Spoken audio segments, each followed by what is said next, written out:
Чай без кофеина и рогалики без глютена. Таковы вкусовые предпочтения Элтона Джона. Завтра в Казани состоится концерт легендарного певца, а сегодня в Татнефть-арене вовсю готовится к его встрече. Ведь в Казани знаменитый сэр проведет всего несколько часов, и Татнефть-арена станет для него и его музыкантов и сценой, и гостиницей. Что самое сложное в райдере Элтона Джона и какой продукт, по его мнению, из его меню организаторы концерта не смогли найти в Казани, узнала Полина Кострицкая.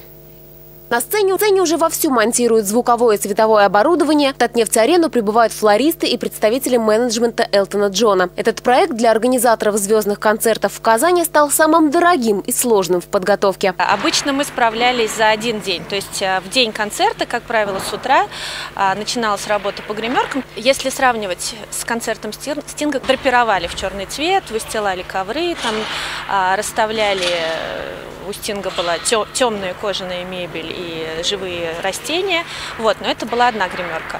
В этот раз только у сэра Элтона Джона должно быть 2 комнаты. Это его личная гримерная и гостиная Элтона Джона.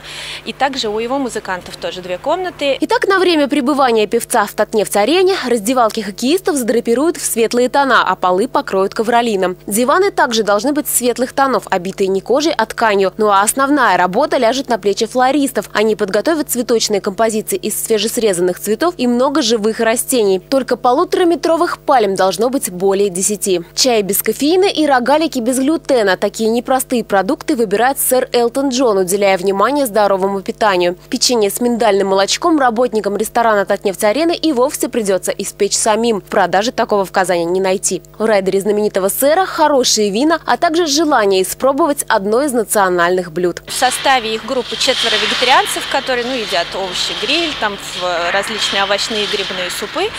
Вот. А так, в принципе, мясные блюда, то есть стейки, овощи, супы, выпечка, салат. В Казани не нашли заменитель соли и купили соль с пониженным содержанием натрия. В Казань Элтон Джон прилетит завтра буквально за несколько часов до концерта на своем личном самолете с командой из 50 человек, а сразу после снова отправится в гастрольный путь. Кстати, если Элтон Джон прилетит в Казань на самолете, то его рояль приедет отдельно, на специальной фуре. Сейчас у музыканта 2 гастрольных инструмента. Каждый из них уникален и сделан специально на заказ. На концертах звук рояля обрабатывается компьютерными эффектами. В итоге и получается фирменный Элтон Джон саунд. Полина Кострицкая, Ленар Худахметов, столица.